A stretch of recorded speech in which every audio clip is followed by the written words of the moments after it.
contemplative prayer experience is offered to everyone. And the invitation is always a standing invitation. It is always offered. It is always there. And there are many ways of responding to this invitation. You can pray the rosary, which is, of course, the most common instrument to experience, to facilitate the contemplative experience, probably because of its repetitive nature. The rosary is also a form of mantra prayer because of the repetitive nature of praying the rosary. We can also respond to the invitation, to the invite to contemplative experience through the practice of spiritual reading, or what we call Lectio Divina.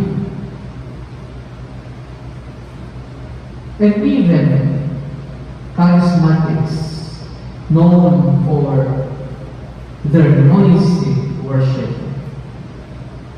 also respond to the invitation to pray contemplatively underneath the joyful songs and singing in tongues. So just because they are charismatics and they pray in a very lively, jovial, jubilant, and noisy kind of way, they can also respond to the invitation to create an oasis of quiet and peace underneath the joyful songs and singing in tongues. What does this reveal to us? It only proves to us that it is God who invites. And whoever God invites, God will give the grace to the person or community to respond accordingly. God's grace is always at work. It is always at work in the invitation, in the response, and in our perseverance. Many of you here are products of the charismatic movement. And some of you here are still active in the charismatic renewal. And we know that charismatic prayer is a prayer of great emotional activity. It is a prayer of great emotional activity. Songs, jumping, action. Is a very physical, external way of praying. But as the experience matures, the prayer, the one who prays in a charismatic, physical, verbal, noisy way, will soon realize that there is an inclination towards a more silent way of praying. There is really no competition between charismatic and contemplative prayers. There is no competition between the charismatic and the contemplative. Because both ways of praying are animated by the Spirit and totally dependent on the Holy Spirit. We know that the charismatic movement is the offshoot of the great Pentecostal movement of the 1970s. In the 1970s, there was just a flowering of the charismatic movement. This was a time of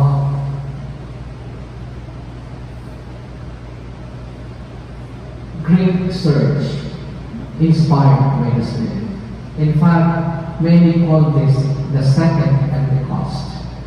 In the late 60s until the early 70s, there was just a variety of expressions where the charismatic way of praying was idolized, became the measure, the standard of arriving at a more authentic and genuine experience of God. So both charismatic and contemplative prayer are dependent and animated on the Spirit, by the Spirit, dependent on the Holy Spirit. And why am I saying this? I am saying this because there are many from the charismatic renewal who are slowly experiencing the attraction of silence, who are slowly being lured into silence.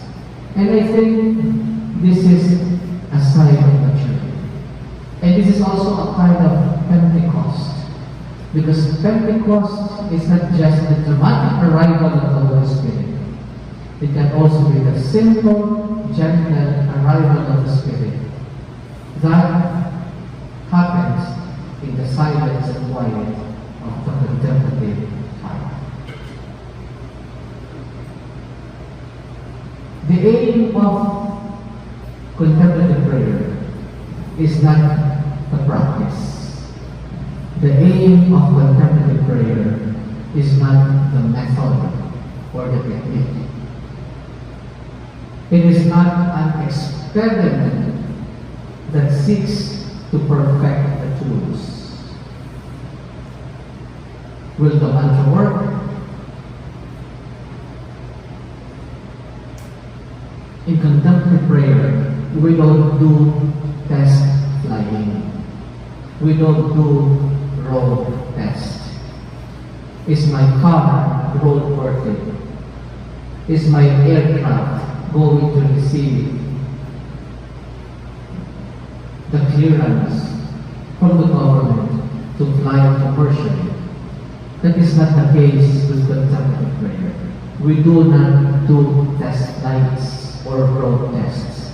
We're not trying to check the workability or durability of a particular method or technique. The aim of contemplative prayer is God Himself. It is not the technique. Will it work? Will it take off? Will it run long haul? No. Our goal is God. Because it is God who makes things happen. It is God who will give us our final mark, whether we pass our road test or test flight or not. It is God who decides if we have flown and we fly, if we have driven or withdrawn or retired. So the aim is God Himself. The aim is union with Him. And the experience of this here and now is what we call prayer. The experience of this union with God here and now is what we call contemplative prayer. And so the benefits, the consolations, the inspiring feelings are mere accidentals, mere frosting, mere icing. And they should not overshadow the action of God. Because the action of God is the more important qualifier, validator, if my prayer is authentic. In Davao, we recently clarified what will be the content and substance of Heart Talk. Here in Manila, you have quiet space, right? And I don't know if your quiet space has been restarted or reignited. Yes, yes. September 10. So your quiet space lasts for a day, right? Yes, but it lasts for 1 minute. Buong araw siya. Buong araw. So sa Davao, they have heart talk every once a month and they hold it for 2 to 3 hours. And I propose to them heart talk as a variation of quiet space so that they are not just limited to the monthly meet, and that aside from their weekly group meditation, they also meet once each month for heart talk. And the content of heart talk is they do a collective reflection, reading or lecture on excerpts of John Mayne's writing. John Mayne's writings or books or literature. And I told them that the inspiration behind Heart Talk was the model I proposed to the Light of Jesus community at PACC. Remember, before the pandemic, after my Tagaytay tour of duty, before I fly home, I would make it a point to drop by PACC and spend an hour with our charismatic meditators. And within an hour, we sit for 15 minutes, and the remaining 45 minutes is given to group ex-Filipina based on the assigned reading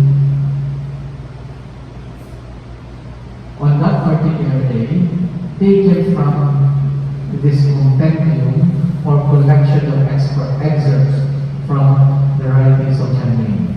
What's the title of the book, Alexis? Silence, Stillness, and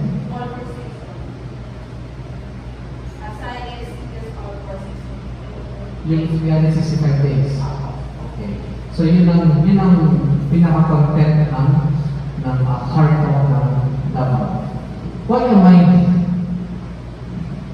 saying this? You know, when you pray as a group or when you pray as a community, you are able to meditate better.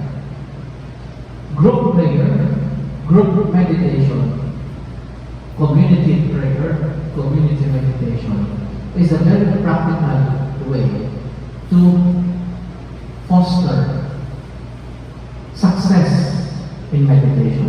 If at all there's anything like a successful meditation.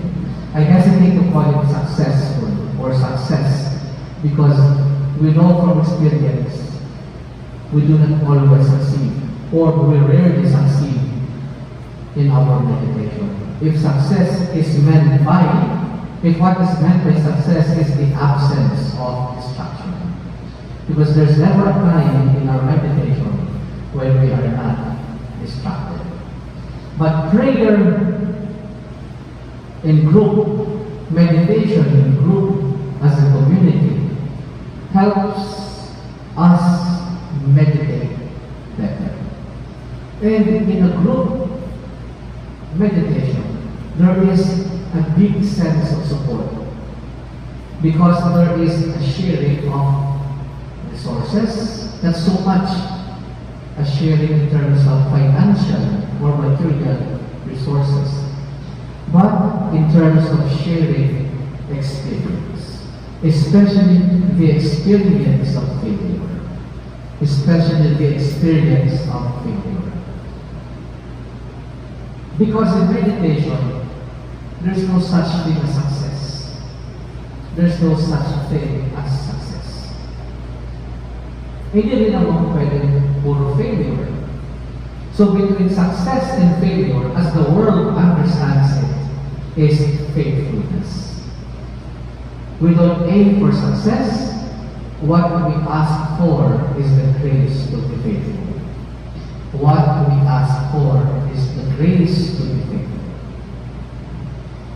Success in terms of absence of thoughts, absence of distractions, success in terms of healing ourselves tell ourselves, I got it, I got there, is wishful thinking. Because no such thing is ever possible. You will never get it. You will never get there. We just have to be faithful. And faithfulness in terms of daily practice is to go back to the Word. Faithfulness not just in time, not just in terms of time and place, not just in terms of dailiness, but faithfulness most especially during the time of meditation by going back to the Word. So faithfulness has a broader scope. It is not just faithfulness to daily practice, it is not just faithfulness to time and place, but it has a more narrow down sense, which is faithfulness to the Word whenever we meditate. Keep going back to the Word. And when we share experience, and when we hear other people's experience, it helps convince us not to give up. It helps convince us not to give up. Because our typical attitude is, what is in it for me? If there's nothing in it for me, why bother? Why bother? But our analytical, probing, measuring, consuming minds would always look at the benefit. And when the benefit is nil, when the benefit is zero, then we say, what's in it for me? If there's nothing in it for me, then let's fold up. Let us fold up, let us share it. But you see, that is not what meditation is about. It's not about convenience. It is not about benefit. It is not about profit. It's not about what is in it for me. But it is about our faithfulness to follow, to be led by the action of the Spirit. So the classic format in group meditation is always to begin with sitting. So when you do quiet space, when you do heart talk, or whenever you decide to gather as a community in small, medium, large groups, always begin with sit. Always begin with sit. And the sit can range between 10 to 20 minutes. It depends on how much time is available to you. But for a regular 1 hour meeting, whenever this is possible, and whenever this is the only time possible, start with the sit, which could last from 10 to 20 minutes. But I think 15 minutes sit is a credible, reliable, doable experience. And then start reading from January. Start reading from January. An excerpt from that compilation or correction assigned for a specific day would be a good kickoff. So read from January and then share. Sit, read, share. Sit, read, share. And share experience. Share experience. We need to say what touched you, what moved you, based on what you heard. Based on what you heard from the reading assigned for a particular day. Remember, your sharing should not turn out to be a therapy session. Your your sharing should not end up like it is a therapy session. Of course, you can share problems, hindi may iwasan yun. Kasi nga, di ba, kailangan regular sa buhay. Kailangan na-touch ka o na-move ka. What if may dinadala ka? May dinadala ka. Kaya ka na na-move. It's alright to share your problem. But the sharing should not end up like it is a therapy session. Because what we want to share during our heart space, during our heart talk in quiet space, are ultimately experiences in our effort to meditate.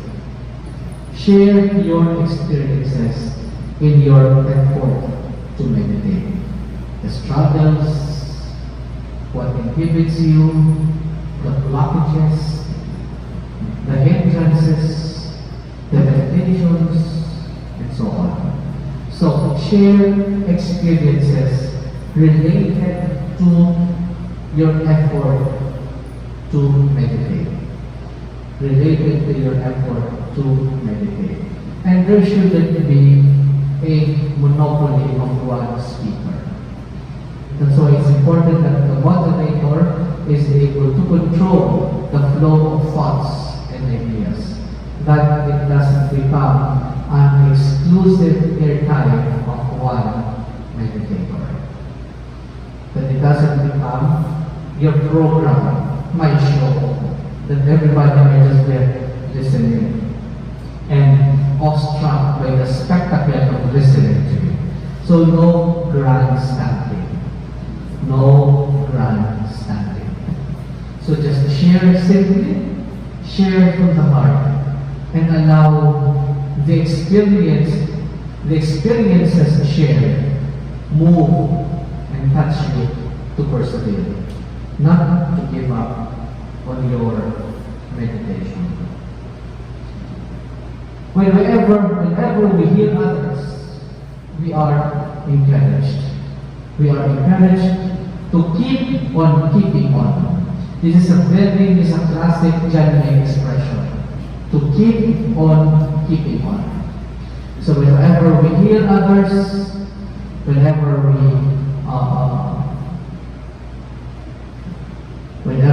feel what burdens other people, we are encouraged to keep on keeping on. It is important for us to recognize that as meditators, there are two problems that confront us. There are two problems that confront us as meditators. And the first one is our obsession with success. Whether we like it or not, we are obsessed with success. In terms of not having distractions when we meditate. We measure meditation as successful in terms of the volume or intensity of distractions that challenge us when we meditate. Do not get yourself fixed on this obsession. Because as I have said earlier, there is no such thing as success in terms of absence of distractions. So do not preoccupy yourself with this. Do not be obsessed with thoughtless, feelingless, distractionless meditation. Because there will always be thoughts, there will always be thoughts and feelings and ideas and concepts and images to grapple with. So instead of being obsessed with success, pray for the grace to be faithful. Pray for the grace to be faithful. And this is a humbling posture. This is a posture of humility to beg God to give you the grace of faithfulness. Because left to ourselves with our limited resources and devices, we cannot do that much. we cannot do very much. We need the grace of God to sustain us. And it is God's grace that will give us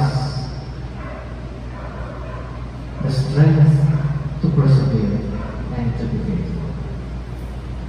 The other problem that confront meditators is the desire for extraordinary religious experience.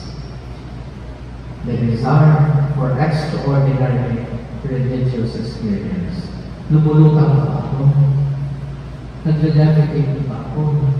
Nag-ecstasy na ba ako? Kung yan ang hinahanap mo, hindi mo nangyayari na. That will not happen. Because the more you desire these extraordinary manifestations, the more it will be withheld from you. God will withhold this from you. Because these are not the end all and be all of meditation. In meditation, we recognize the experience as pure grace, pure gift. An experience that is not man-made.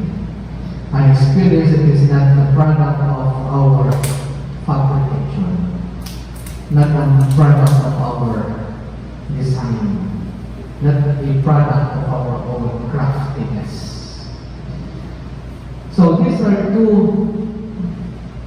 problems we need to watch out for, that these problems do not become hindrances or blocks to a genuine, authentic experience of God. First, the obsession with success and the desire for extraordinary religious experience. That's why whenever I hear a meditator share na, "Dong, may nakita akong ilaw. Wow. May nakita akong mga geometric figures. O may nakita akong mukha." I tell them, well, those are distractions. And just ignore what you saw, what you heard, what you felt. Because what matters during the time of meditation is your faithfulness to the mantra. But I do not completely shoot down the thought or the idea. I tell them, go back to it outside the time of meditation. Kung may nakita kang ilaw, may nakita kang mukha, meron kang kakaibang sensation, huwag mo siyang i-entertain during the time of meditation. I-bracket mo muna siya. I-parenthesis mo muna siya. I-closet mo muna siya. And then outside meditation, after the meditation period, balikan mo. And talk to God. Lord, was it you? Lord, ikaw ba yun? What are you trying to tell me, Lord? Anong message? Then that the probing becomes a form of discursive meditation. Because now you're trying to probe, you're trying to review, analyze. Not alone, but with God. You're actually being now in a dialogue with God. You're now actually doing discursive meditation. Kasi kung talagang genuine yun, kung talagang sa Lord yun, then you will be given a flash of insight. You will be given a deep awareness. It will become a confession of faith. It will become a confession of faith. So do not entertain this extraordinary sightings, vision, whatever, during the time of meditation. Because during the time of meditation, outside the mantra, everything is distraction. It is everything outside the mantra is a potential distraction. But as I have said, if it is really genuinely the Lord interacting with you, you can always go back to it. Lord, was it you? Lord, what are you trying to do?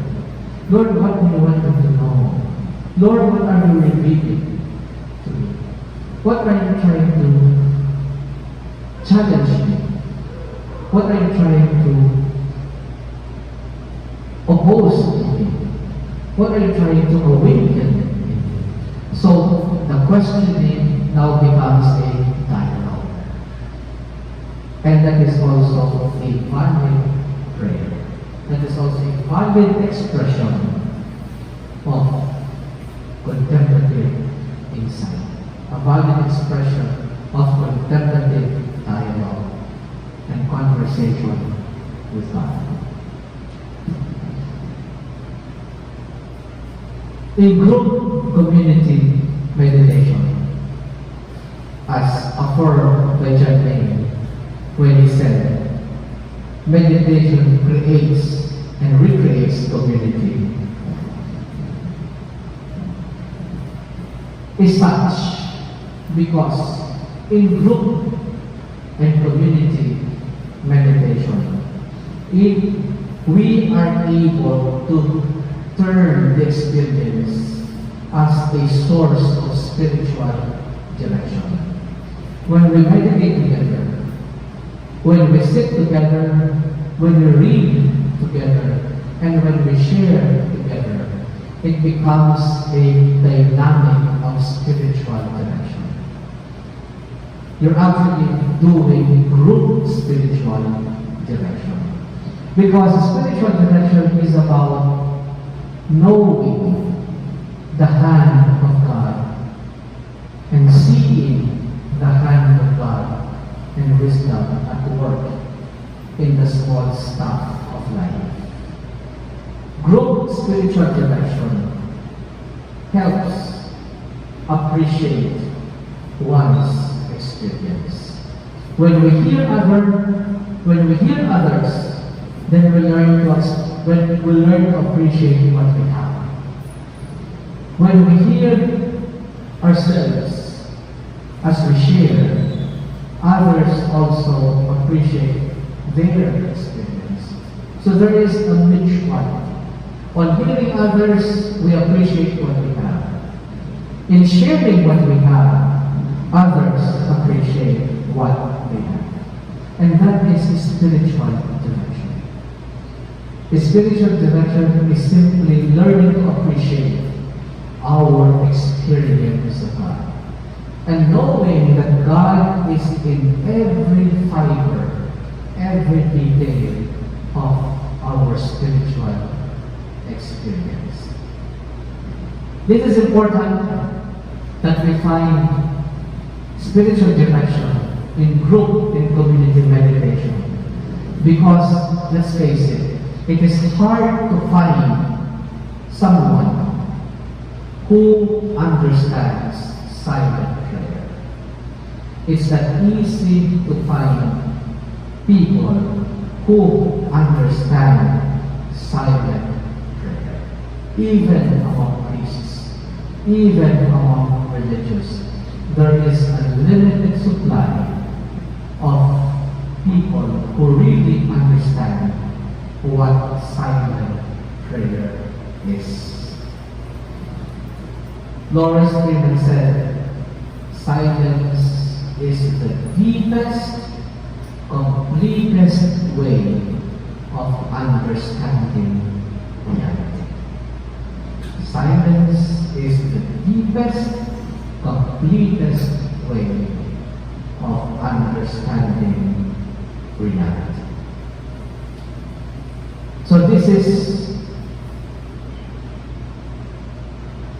something within we already know and we can't overlook. But this is one truth, one spiritual fact in meditation that we cannot afford to take for granted, that we cannot afford to dismiss as something familiar. This is a reality we need to be reminded of over and over